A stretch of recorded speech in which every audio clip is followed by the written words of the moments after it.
Hello everyone and welcome back to my channel. Today's video is going to be a credit card video, specifically on how I maximize my credit cards for my vacations, specifically my Disney vacations. That's because most of my vacations in the near future will be Disney vacations. Although I didn't go over all of the cards that I have, I'm going to go over 6 of the cards that I use most frequently that offer me the most value, as this video is about maximizing my credit cards. Again, if you have any questions about these credit cards, please comment down in the description below, as well as commenting how you use your credit cards for maximizing your vacations. If you like this video or any of the cards, please message me and I can send you a referral link. Otherwise, I can put them down in the description below if you would like. So let's get started with this video. The first card I'm going to go over is the Capital One Savor One. Now, the Capital One Savor One is my dining and my entertainment card.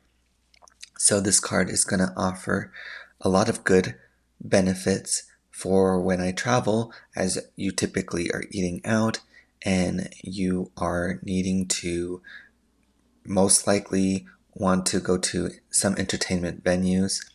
So for this one, we're going to do the Uber One membership that Capital One is currently offering. As of this moment, if you sign up for Uber One membership, you can get a statement credit every single month through 2024, and I'm going to be using this credit. I was able to purchase Uber Eats, get discounts, as well as $0 delivery fees.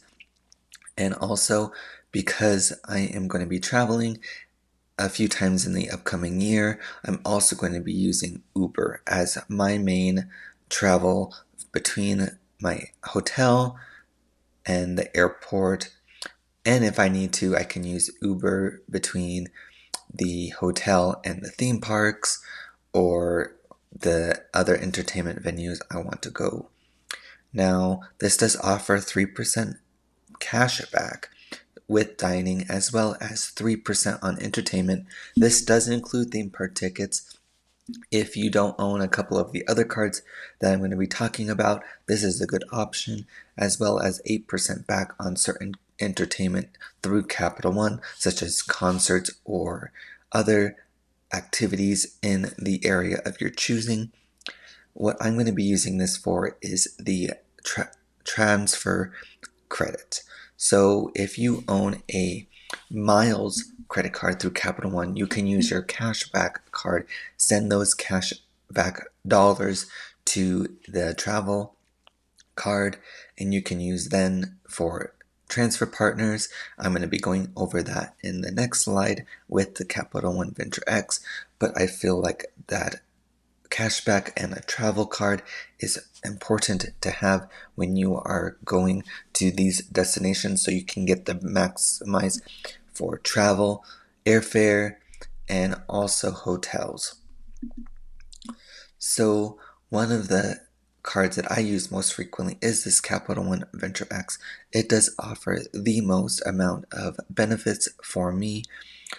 First of all, it's going to offer 10x miles on hotel rooms and rental cars booked through the Capital One Travel Portal, as well as 5x miles on flights booked through the Capital One Travel Portal, and then 2x miles on all my other purchases.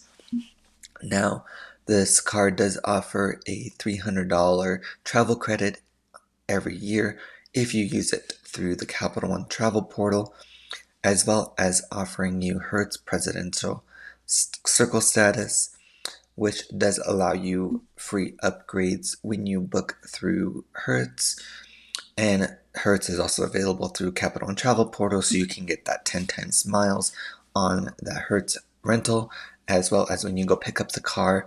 Whatever cars they have available for President's Circle members, you can pick any car. So you can book the lowest value car and then have the opportunity to book to get into a luxury vehicle if they have them available at your airport, which I feel is a good option if you are a solo traveler, or if you are traveling with a small party group, you can book an economy car, and then if you need to, you can then upgrade to a nicer car. If you are traveling with a bigger party, which I am in the near future, I would still book a larger vehicle just in case the airport you pick up from or the location you pick up from does not offer any of those benefits.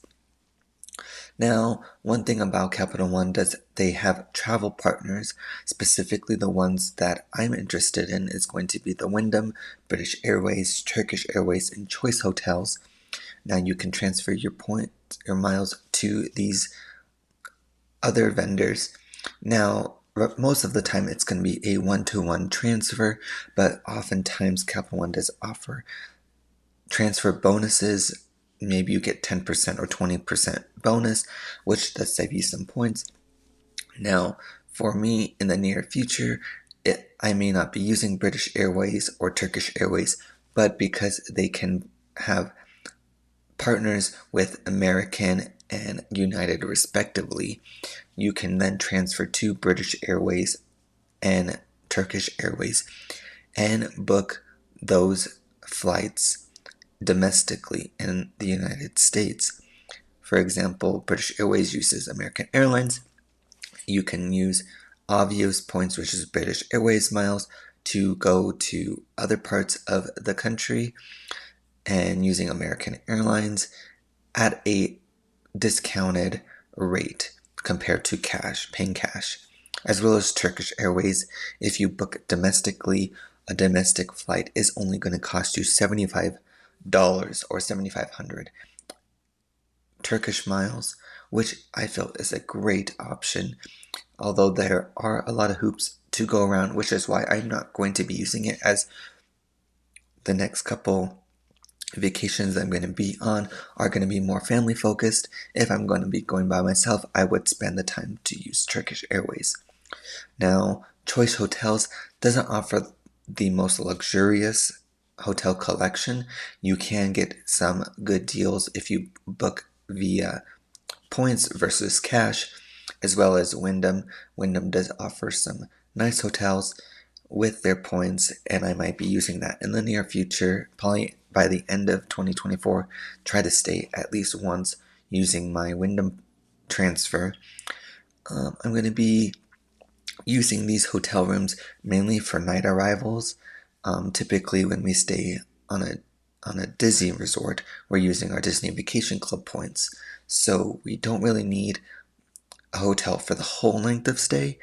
But if we get a flight and it's coming in like at 6 or 7 o'clock, we don't want to really use up those points, so we typically want to use regular hotels, and this is a good option when you can book via points. You don't have to pay anything, as well as if I'm going to a non-Disney resort location, I can use these points to book hotels at this location. Now, while this does have a $395 annual fee, this card, as you can tell, does offset with all of the perks. The other perk that does offset the fee is going to be the 10,000 miles you get every year after your anniversary date. And this is the card I'm probably going to keep for the near future just because of the travel partners, and because most of the time I do fly or have to drive to these locations. I'm not local to Anaheim or local to Orlando, so this card does offer a lot of benefits with access to lounges or other travel perks such as TSA PreCheck that I've gone over in other videos. The next card is going to be the Disney Visa card. This does offer 10% on select Disney purchases in the park, such as merchandise. You can also get varying discounts on select purchases like tickets, not necessarily theme park tickets, but just like tickets throughout the year to special events. You can also get discounts on restaurants, and also there are special opportunities like photo opportunities that they do offer for card members. Since this is a Chase card, there are often rotating offers during the year via Chase offers to boost those Disney dollars. Most of the time it's 5 times back, which has allowed me to occur many different Disney dollars. I'm mainly using this card for merchandise discounts, 10% off when I'm not using a Disney gift card, and I'm going to go over that in another slide why I would do that, as well as getting 0% financing, although I do not encourage you to put a Disney vacation on a credit card. This does offer 6 months of 0% financing on select Disney vacation packages. So if you want to go and you know that you can pay it off in 6 months, you can get 0% on your Disney vacation. I personally haven't used that, but I do know several people who do use that. The next option is going to be the Hilton Honors. Now the Hilton Honors card is mainly just going to be a keeper card for special offers. They're also, you're going to use it for reward night stays. I did sign up for the base Hilton Honors card, and at the time they were offering a free night certificate as well as 70,000 Hilton Honors points, which you can use for reward night stays, standard reward night stays. So if a hotel is not available to book via the Capital One portal for me to book the $300 travel credit, I can use this Hilton Honors card to book a free Hilton reward night, as well as if I'm wanting to earn status with Hilton and earn nights with Hilton, I'm going to be using this card as it does offer 7 times points on Hilton hotel purchases. Now, one thing I do want to point out is that this is just a base card. In the near future, when I upgrade to the Hilton Aspire card, you do get a free night certificate every year, so that will be a more benefit when I use those first night or last night stays. I can stay near the airport and don't have to worry about traveling to and from my hotel to the airport early in the morning or late at night. One of my heavy hitter cards is going to be the Southwest Priority card. I mainly just use Southwest as my airline of choice. They do offer great discounts throughout the year, starting at $50 to California or $150 to Orlando, which is a good point for me being in Arizona. They also have the ability to change flights, and you get a travel credit if you are able to book a cheaper flight, or if you booked points, you can have those points back onto the account, and that has no extra change fees. As I said before, that's easy access. I typically can get non-stop flights to Orlando or to Anaheim, which is really nice for me so that I don't have to take a stop and make my vacation a little bit longer with those layovers. Now the Southwest card does offer 3 times points on all Southwest purchases, as well as 2 points back on all Rapid Rewards and car rentals. And I say this because sometimes if you book through the Rapid Reward Hotel, and certain hotels do offer bonuses, which they can be $10,000 to $15,000 points, as well as you getting twice as much points. So you can get $30,000 or 30,000 points back. With Southwest, does rack up those points pretty nicely. This does offer 4 upgraded boardings per year. So if me and my family want to travel to Anaheim or to Orlando and we get a B or C group, we can always book A through 115 if they are available. I do get 7,500 anniversary points, which is equivalent to about $100 of points. So I can book a round trip to Anaheim when they do have discounts, or to Long Beach is typically where we fly into for the best discount. We also get a $75 annual travel credit, so I do get that on my Southwest purchases, which is really nice, or any travel credit. If you want to book Disney tickets, you can get $75 off that year. Same thing with the Disney Visa. Since this is a Chase Visa, you do get those rotating quarterly bonuses with Chase. Currently, as of recording this video until the end of September, I get 5 points back on all dining purchases and gas purchases, which is really nice. This does have a $149 annual fee, but as you can tell, this does offset quite a bit with the anniversary points to the travel credit to the upgraded boardings.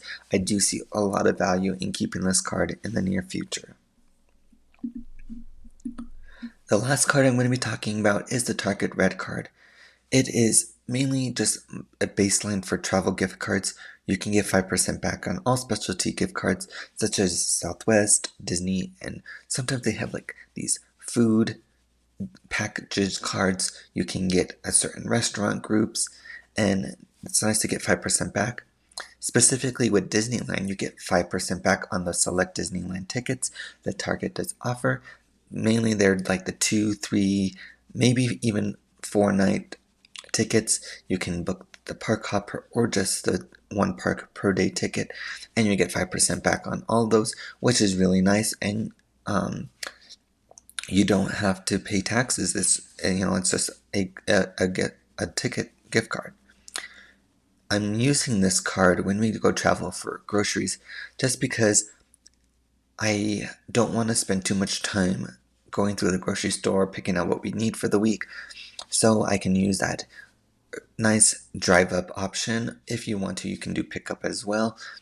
But 5% back on my groceries when I'm traveling is really nice, and it's steady. You don't have to wait for a rotating quarterly category for those. Now, I do like to thank you for watching this video. If you do like this video, or share it with others so that others can see how they can maximize for their Disney vacations. Again, I thank you so much for watching this video, and please watch all my other videos about how I can use my credit cards or your credit cards to maximize your vacations. Thank you so much.